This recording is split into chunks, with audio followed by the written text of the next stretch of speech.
Reka tugusuhuze twifurize ibihe byiza wowe udukurikira umunsi ku wundi ku rubuga rwa Burundi yacu updates n'amakuru agizwe muri kano kanya. Turi mu gitondo tariki 30 z'ukwezi kwa karindwi 2025. Rero reka tukubwire ngo niba utarakora subscribe, niba usanzwe udukurikira ariko ukaba waribagiwe gukora subscribe, uyu ni umwanya mwiza wo gukora subscribe kugira ngo amakuru n'ibiganiro utegura umunsi ku wundi ujye yabona uri uwa mbere. Rero nta kindi kintu bigusaba, ntago bigoye kugira ngo nibura ujye ubona buri video tugiye dukora ujye uyibona mu ba mbere, telefone yawe azajya ibikwereka. Kanda subscribe, nuko reba hasi gato video urimo kureba urabona akajambo subscribe, gakandeho utegerezeho gatoya urabona akamenyetso kameze nk'inzogera, nako ugakandeho kugira ngo udukurikire umunsi ku wundi. Kuri uyu munsi rero tugufite amakuru menshi cyane ariko ari bwiganzemo ubusesenguzi butoya. Ni ukuvuga ngo tugiye kwibaza ikibazo kigira kiti ese niki cyatumye Ndayishimiye ni perezida w'u Burundi adobye ibiganiro by'u Rwanda n'u Burundi byatangaga icyizere. Murabyibuka ko mu minsi yashize Perezida Kagame yigeze gukoresha ikiganiro cyabereye muri BK Arena, ndakeka hatumiwe abaturage bo mu mujyi wa Kigali n'abandi bari babashije kugera kuhagera. Icyo gihe yavuze ko hari ibiganiro bitanga icyizere ko uko byagenda kose u Rwanda n'u Burundi biri busubire uko byahoze, umubano ukongera ukagaruka. Rero harimo haribazwa ikibazo kigira kiti ni iki cyatumye Ndayishimiye adobya ibiganiro by'u Rwanda na RDC. Nanone abantu barimo kwibaza icyo kibazo, natwe niyo mpamvu twagikoreye ubugororangingo kugira ngo ugende usobanukirwa byinshi ku makuru yabitangajweho. Rero si aya makuru gusa, tugufite n'andi menshi, wowe ntujye kure kugira ngo usobanukirwe byinshi birimo kugenda bitangazwa muri iyi minsi, yaba mu Burundi, muri RDC, muri Uganda ndetse n'ahandi hagiye hatandukanye, ariko tutibagiwe n'u Rwanda. Rero muri Werurwe 2025 intumwa z'u Rwanda n'iz'u Burundi murabyibuka ko zakoze ikiganiro, reka tubyite ikiganiro ariko zakoze inama ubwo zikorera mu nzego z'umutekano n'ubutasi, zahuye inshuro zigera kuri ebyiri. Rero zaganiriye ku buryo zakwifatanya mu gukemura no gukumira ibyahungabanya umutekano w'ibihugu byombi. Minisitiri w'Ububanyi n'Amahanga n'Ubutwererane w'u Rwanda Olivier Nduhungirehe icyo gihe yagaragaje ko muri ibi biganiro hari guterwa intambwe nziza yashoboraga gutuma u Rwanda n'u Burundi byongera kubana neza. Yagize ati u Rwanda n'u Burundi biri mu nzira nziza yo guhagarika ubushyamirane no kutumvikana, mu gihe ibiganiro bikomeje hagati y'abayobozi bo mu bihugu byombi, yaba igihugu cy'u Rwanda ndetse n'icy'u Burundi. Icyo gihe hari icyizere ko Perezida Evariste Ndayishimiye w'u Burundi atazongera kwibasira u Rwanda nk'uko yabigenje hagati y'Ukuboza 2023 na Gashyantare 2025. Mutubarire, ni hagati y'Ukuboza 2024 na Gashyantare 2025, ubwo yarukangishaga umugambi wo gukuraho ubutegetsi bwarwo, anarushinja gushaka gutera igihugu cye. Gusa iki cyizere cyaraje amasinde kuko nyuma y'icyiciro cya kabiri cy'ibi biganiro byabereye mu bihugu byombi, Ndayishimiye yongeye kwibasira u Rwanda avuga ko Abarundi biteguye guhangana narwo mu gihe rwatera u Burundi. Murabyibuka ko icyo gihe n'ubundi byari bimaze iminsi bisakuza yuko M23 ishobora kuba igeze hafi y'imipaka y'u Burundi na Congo, kuko urumva niba ibitero byaraturukaga mu Burundi, kandi turabizi neza ko AFC M23 yo ni ukuvuga ngo niba abayiteye baturutse wenda imbere, bo ikintu bakora nuko bavansa bakabarusha imbaraga bakajya muri bya birindiro bari barimo. Rero nicyo Perezida w'u Burundi yakekaga, avuga ati niba ibitero birimo biraba biva muri mu duce twegereye Uburundi, tukaba natwe tubifitemo uruhare. Ni ukuvuga ngo M23 uko yenda kose yagombaga kwinjira mu Burundi iyo hatabaho kugenda bagabanya umurego bari bafite. Rero ibi ngibi perezida w'u Burundi yabigiriyemo ubwoba, kuko yatangiye noneho kuvuga ku Rwanda noneho cyane. Bitewe n'iyo mpamvu, byari tariki ya 4 Gicurasi, Minisitiri Nduhungirehe yatangaje ko u Rwanda rushaka kubana mu mahoro n'u Burundi, ariko ko igihe cyose hari guterwa intambwe nziza. Ndayishimiye abidobya yifashishije ibiganiro mu binyamakuru. Murabyibuka nabyo, icyo gihe yakoze ibiganiro na BBC, ariko ni ibintu byateje ikibazo no gutuma abantu babitekerezaho cyane. Abantu batangira gutekereza ko uyu mugabo ashobora kuba yarahamagaye BBC, ndetse n'ibibazo bagomba kumubaza akaba yarabiteguye, kuko murabyibuka ko yakoze ibiganiro bitatu. Ni ikiganiro cyo mu Kirundi, Icyongereza ndetse n'Igifaransa. Icyo gihe abantu babyibajijeho cyane nk'uko twabivuze haruguru, kubera yuko urumva niba baramubajije ibibazo bisa mu ndimi 3 zitandukanye, yibasiye u Rwanda kugira ngo nibura amahanga byumve ko yibasiye u Rwanda. Ni ibintu bigaragaza ko yahamagaye BBC hanyuma akayibwira aya makuru, cyangwa se kugira ngo abashe kuvugiraho ariya magambo. N'ubundi yagize ati, iyo uvuze ngo u Rwanda rushaka gutera u Burundi, ibyo ntabwo bishingiye ku kuri, n'abarundi barabizi. Twifuza ko izo mvugo zagabanyuka ku ruhande rw'u Burundi, hanyuma tugakomeza gufatanya. Igihe nikigera umubano uzongera ugaruke mu murongo. Ndayishimiye yongeye kuzana impamvu ya kera agaragaza ko mu gihe u Rwanda rutohereje abarundi, batohereje Burundi, abantu bagerageje gukuraho ubutegetsi bwa Pierre Nkurunziza muri Gicurasi 15, imipaka ihuza ibihugu byombi ntabwo izigera ifungurwa. Imipaka y'u Burundi yafunzwe muri 2015, ifungurwa 2022, yongera gufungwa muri Mutarama 2024 nyuma y'igitero Red Tabara yagabye kuri zone Gatumba mu ntara ya Bujumbura. Rero ni hafi y'umupaka w'iki gihugu na Repubulika ya Demokarasi ya Kongo. Ese ikindi kibazo ariko n'ubundi kidatandukanye cyane na cya kindi, noneho aba ari nacyo twinjiramo neza, kugira ngo nawe urimo kutwumva usobanukirwe, ni iki cyatumye noneho Ndayishimiye adobya ibiganiro. Raporo y'impuguke z'umuryango w'abibumbye yasohotse tariki 3 Nyakanga 2025 igaragaza ko ubwo Ndayishimiye yibasiraga u Rwanda bikomeye muri Gashyantare, yabiterwaga n'uko ihuriro rya FCM23 ryari rikomeje gufata ibice byinshi mu ntara y'Kivu y'Amajyepfo, rero risatira umupaka w'u Burundi. Ubutegetsi bw'u Burundi n'ubwa RDC busanzwe bifatanya mu kurwanya FCM23, bushinja u Rwanda gufasha iri huriro ndetse n'umutwe witwaje intwaro wa Red Tabara. Ibyo u Rwanda rwahakanye ndetse rukabitera utwatsi hakiri kare, rusobanura ko ari ibirego bidafite ishingiro. Ibiganiro by'u Rwanda n'u Burundi byabaye muri Werurwe, byatumye Ndayishimiye acururuka, ariko kwihangana biramunanira. Mu mpera za Werurwe, ubwo FCM23 yongeraga gufata ibindi bice muri Kivu y'Amajyepfo, Ndayishimiye yagize ati, turabizi ko u Rwanda ruri kugerageza kudutera ruciye ku butaka bwa RDC rubicishije mu mutwe wa Red Tabara, ariko twebwe turababwira ko niba bashaka gutera Bujumbura baciye muri Kongo, natwe Kigali si kure duciye Kirundo.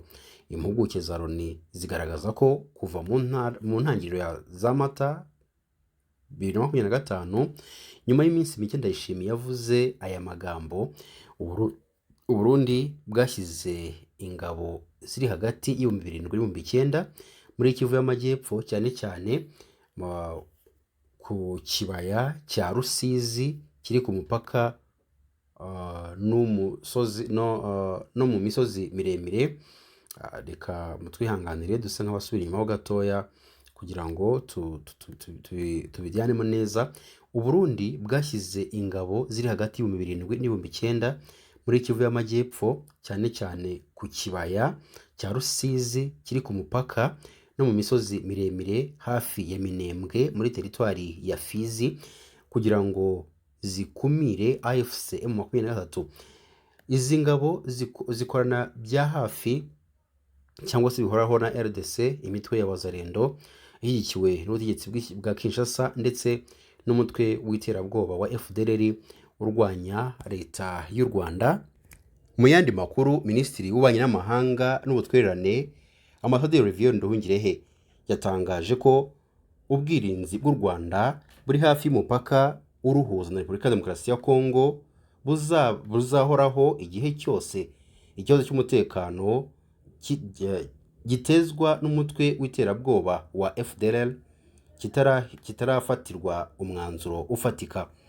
Byagarutsweho tariki 29 Nyakanga 2025 ubwo abadepite batoraga itegeko ryemera kwemeza burundu amasezerano y'amahoro hagati ya Repubulika ya Demokarasi ya Kongo n'u Rwanda, yasinyweho ndetse ashyirwaho umukono i Washington muri Leta Zunze Ubumwe za Amerika byari tariki 27 Kamena 2025. Depite Bizimana Minani yagaragaje impungenge z'uburyo u Rwanda rusabwa gukuraho ubwirinzi mu gihe ikibazo gihungabanya umutekano kitarakemuka. Ese ubwirinzi ku gihugu cyacu byaba icyaha? Ko n'ibihugu bikomeye usanga bishyira ubwirinzi kandi burimo na za satelite, kuki twebwe byaba ikibazo kugira ubwirinzi? Minisitiri Nduhungirehe yavuze ko kwizera RDC bigoye. Ati twarasinye ariko aba bantu kubizera biragoye, turabazi, twarakoranye, kandi n'ubu tuvugana hari abacanshuro bari ku rugamba. Mwabonye abacanshuro b'Abanyaromania banyuze i Kigali bagenda, none bazanye abandi bo muri Colombia. Twarababwiye tuti ibi bintu birimo gukorwa kandi murebera. Minisitiri Nduhungirehe yakomeje avuga ko u Rwanda rwifuza ko RDC ishyira mu bikorwa ibyo rwasinyiye. Ati icyo twifuza ko badufasha nuko ubwo bushake bwa politiki babugaragaza. Twebwe uko twavuze ntabwo dushobora kwemera ko umutekano w'u Rwanda, umutekano w'Abanyarwanda wahungabanywa. Ibyo byo ntibibashoboka. Ni nayo mpamvu dufite izi ngamba z'ubwirinzi zizahoraho kugeza ibyo twifuza bifatiwe umwanzuro ugaragara. Minisitiri Nduhungirehe yavuze ko ingamba z'u Rwanda z'ubwirinzi zidashobora gukurwaho umutwe w'FDLR watumye zishyirwaho utarasenywa nk'uko bikubiye mu masezerano igihugu cy'u Rwanda na Repubulika ya Demokarasi ya Kongo byasinye ndetse bikanashyiraho umukono. Yasobanuye ko hazabanza hakabaho uburyo bwo gushishikariza abarwanyi ba FDLR gutaha ku bushake, hakazabaho gukoresha imbaraga za gisirikare mu gihe haba hari abanze gutaha ku bushake. Tariki 29 Nyakanga nibwo igihe ntarengwa umutwe mu 23 na leta ya Repubulika ya Demokarasi ya Kongo bihaye ngo babe bamaze gushyira mu bikorwa ibyo bemeranije i Doha muri Katari. Kuwa gatandatu tariki 19 Nyakanga nibwo impande zombi zashyize umukono ku nyandiko y'amahame yibanze aganisha ku guhagarika intambara. Ni amahame akubiyemo ingingo nkuru 7 zirimo agahenge gahoraho, hirindwa ibitero byo mu kirere, ku butaka cyangwa mu mazi, cyangwa ikindi gikorwa cyose cyo kudurumbanya no kureka itangazwa ry'icengezamatwara ry'umuryango cyangwa rikangurira gukora urugomo. Impande zombi zanemeye ko isubirwaho ryuzuye ry'ubutegetsi bwa leta ku butaka bwose bw'igihugu ari inkingi y'ibanze y'amasezerano y'amahoro, ndetse no kurekura no guhanahana imfungwa za buri ruhande. AFC M23 na Kinshasa bemeranije guhita batangira gushyira mu bikorwa ibikubiye muri ariya mahame, bahita baniha tariki 29 Nyakanga nk'umunsi wa nyuma wo kuba byose byubahirijwe. Nyuma y'itariki kandi impande zombi zemeje gutangira ibiganiro bitaziguye hagamijwe gutangira ibiganiro ku masezerano y'amahoro bitarenze tariki ya 8 Kanama. Naho amasezerano y'amahoro akaba yagezweho tariki ya 17 Kanama 2025.